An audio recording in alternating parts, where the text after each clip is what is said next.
been masculine.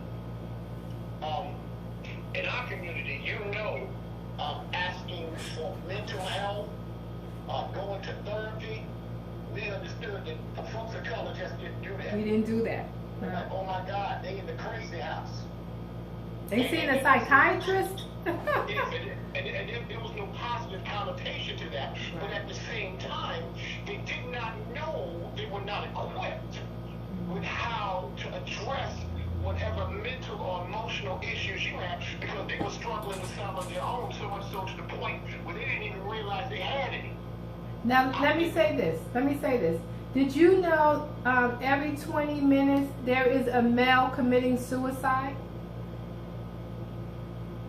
I know that now. It is alarming,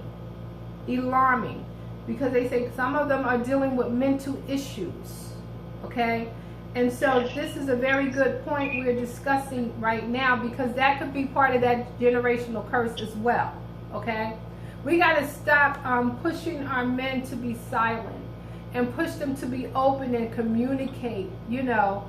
Women, we have our emotional baggage and we're going to express it. No matter what. Do you find that? Uh-huh.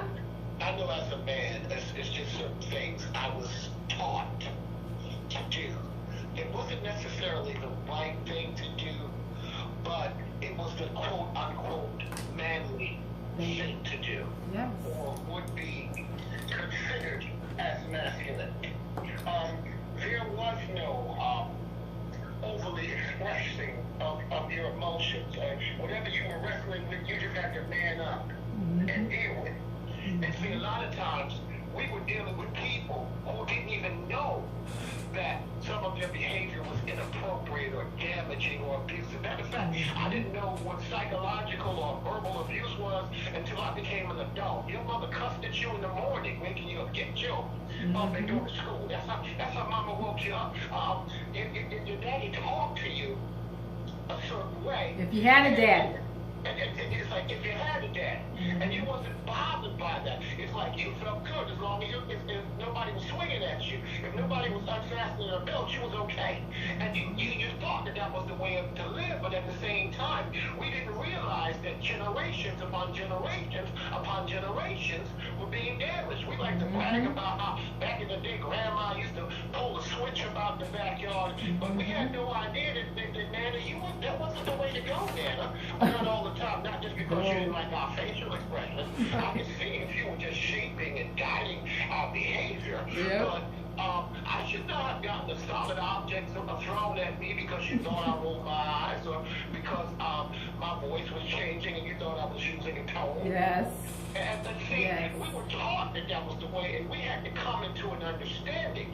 This is why the Bible says, out of all you're getting, get an understanding. That's good. It is dangerous for us to operate within parameters that we don't understand, because we oftentimes end up injuring people and doing nearly irreparable damage to people in the process.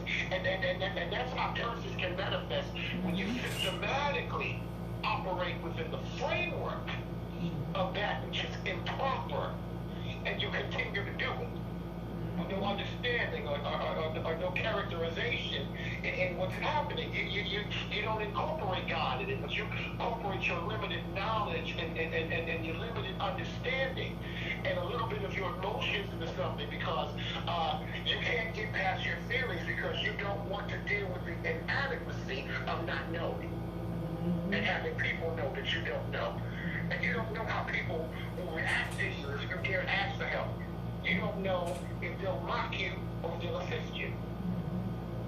And we just need to get past that wondering how people are going to feel and concerning ourselves with how people are going to take us per se, and just learn to take our things that we need to the kingdom and learn to embrace your brother no matter what the response will be.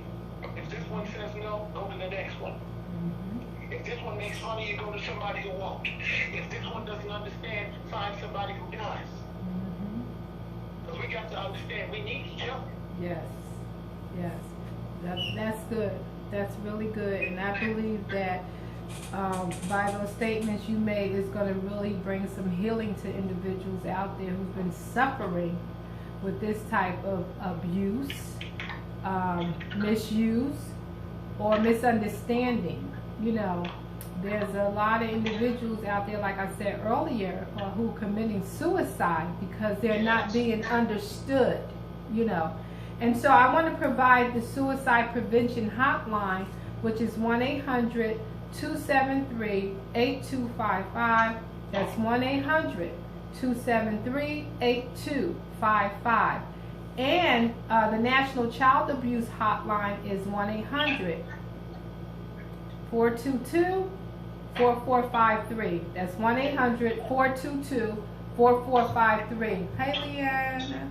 Okay, so, you know, the holidays are approaching, and there are a lot of individuals who think about suicide because they can't provide, you know, for their children, you know, what they, and it's not even just the need now, we're discussing the want, you know. So I just want to speak to individuals out there and ask you to pay attention to your surroundings. Pay attention to their behavior, because a lot of times there can be intervention for an individual who is contemplating suicide, okay? You know, God gave us life and he gave it to us more and abundantly. And that's one sin he will not forgive, is you taking your life, okay? If you're waking up in the morning, God is giving you the opportunity to live one more day. And so I want you to live each day like it's your last day. You know, celebrate yourself. A lot of people don't celebrate themselves. You gotta celebrate yourself, who you are. If that means getting a haircut, get the haircut. Get your hair done. Get your nails done. Get your feet done. If you can't afford to go to a salon, baby, Miss Carol knows how to turn her bathroom into a spa room, okay?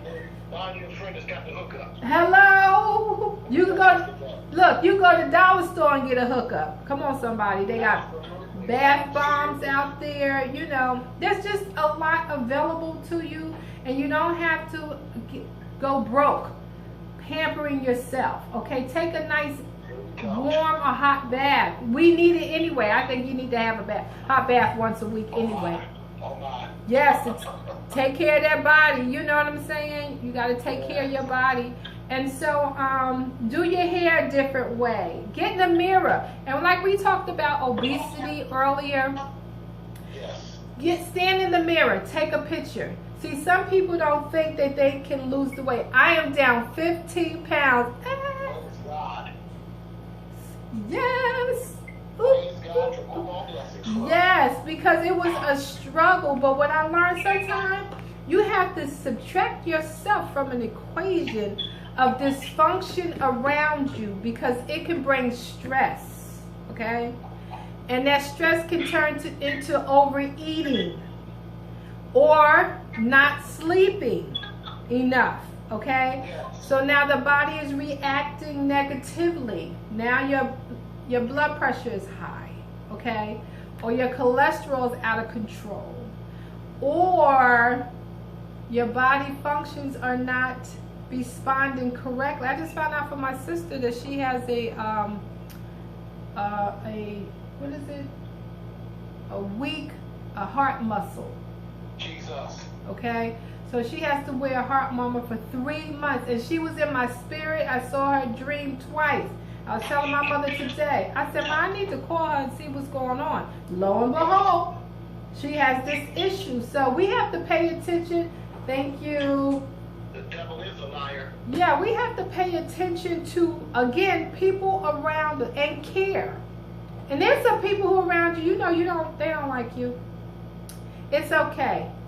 You know, you're supposed to love those that despitefully misuse you, you know. And God will reward you in blessings if you do that. I just teach everybody to say, I just be everybody right, and I keep moving. But don't cross the line.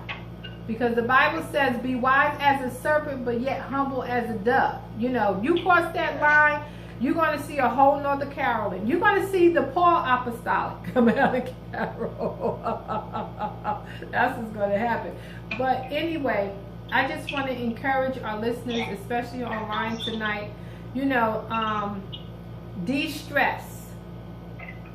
Sit down with your children. I want you to pay attention to your children's habits, patterns, okay?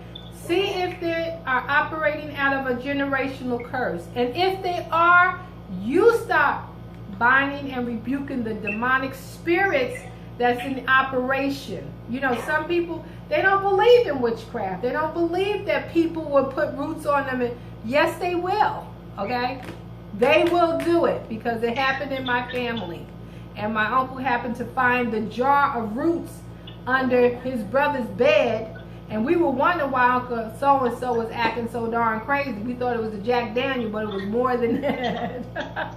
But and see what a lot of folks need to understand is some things that we do on a regular basis out of cultural and social habits that can invoke and license these spirits to come in and compromise our lives. It's like so many saved people I know believe more in their horoscope, the zodiac sign, than they do the spirit of the living God. Some people, the character is just so entwined into speaking and invoking extremely toxic things over their lives that they have basically no understanding of, and we really need to be educated at some of the stuff that we do and some of the stuff that we're saying and some of the music that we're listening to, the spirit that is transferred into the very songs that we listen to, and we don't understand the dynamic of what really happens a lot of times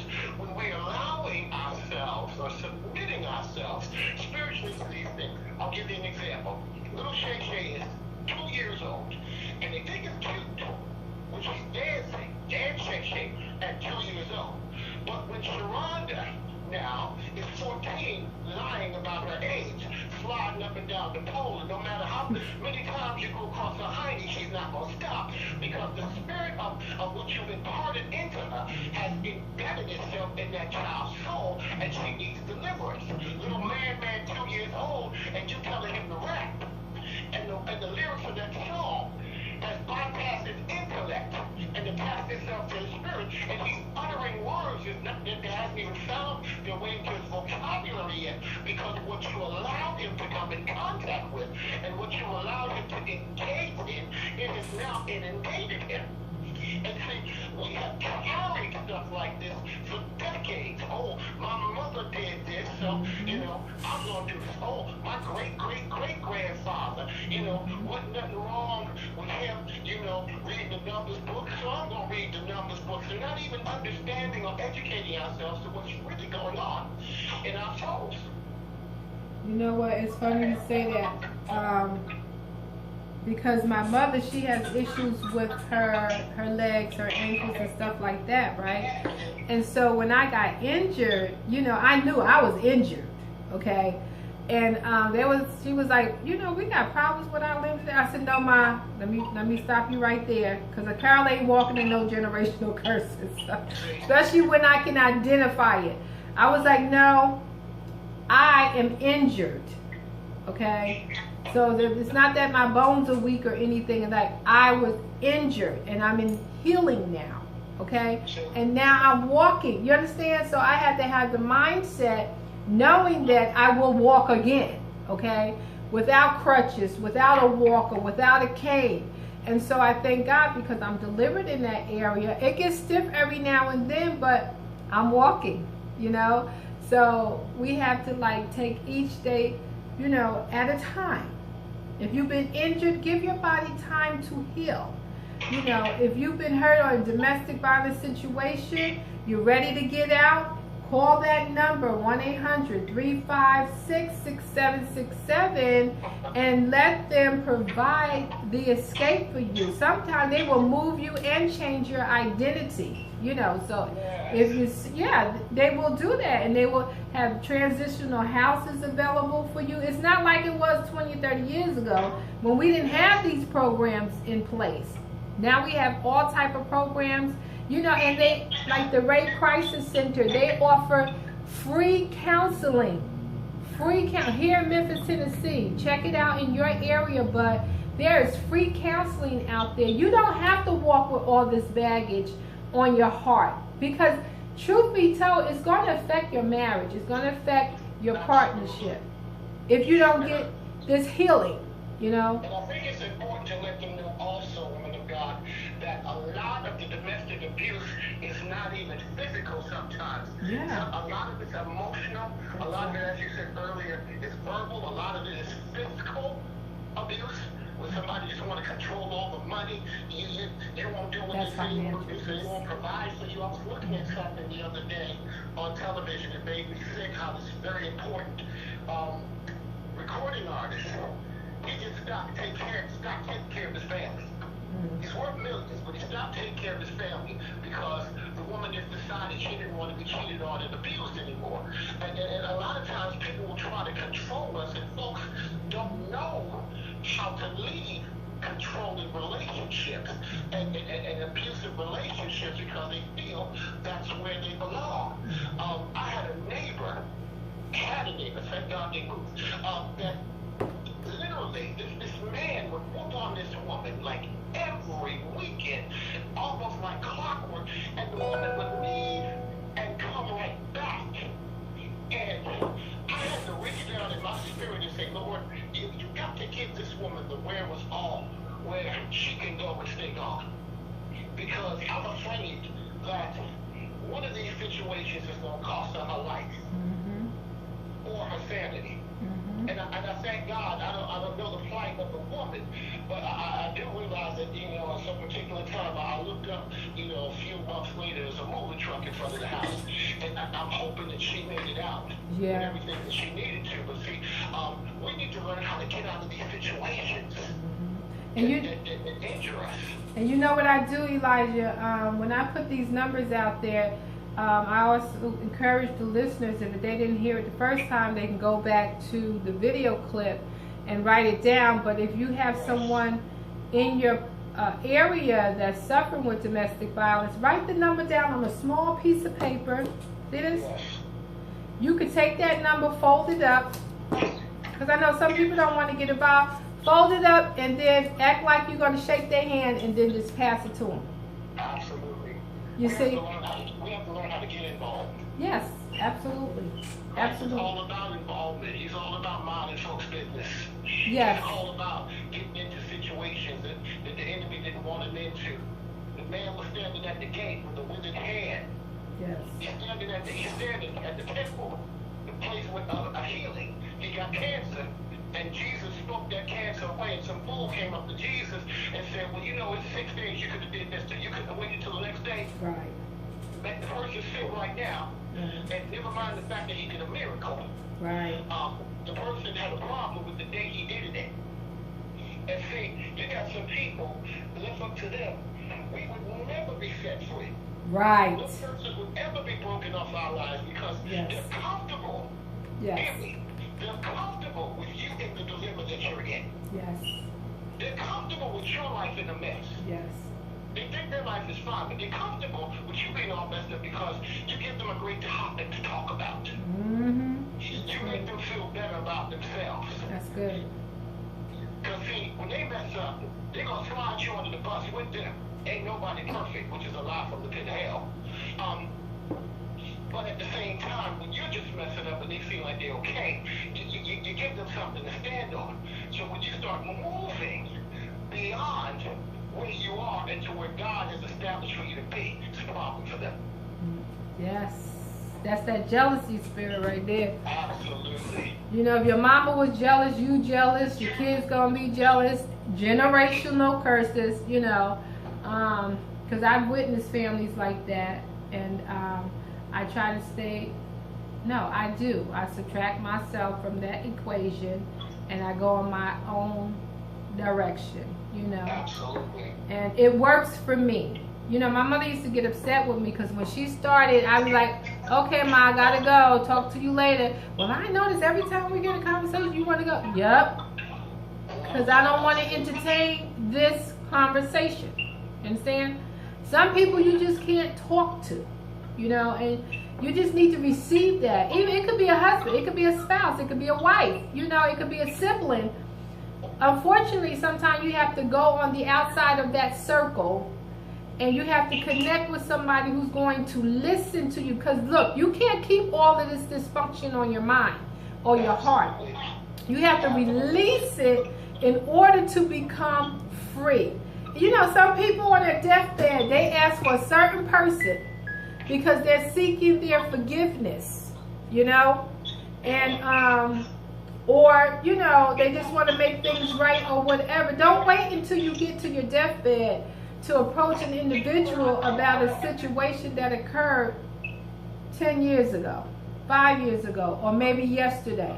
I like to just nip stuff in the bud, you know, because you know mother don't be playing that game, right? I just got to nip it in the bud and keep me. You going to like me, you like me. You don't, you don't. Hallelujah. I'm still waking up. We being the people that we are, people are given to try to get from them whatever they can get from us without having anything to do with us. Because let's face it, they're people who love our gift but hate our guts. Hello. And they're people, they got the spirit, you know, of the 12 tribes. It's like, you know, they heard Joseph's dream. Right. And when they heard his dream, they wanted to kill his dream. Yes. By trying to kill him. Yes. And this is why in life we have to take with us the people we need to take with us and not the ones that we want to take with us, because the ones we want to take with us are sometimes the people we shouldn't be taking anywhere with us in life because they've been toxic so far. They've injured you so far. I know people in their 40s and 50s and 60s still trying to heal from stuff that family has done to them.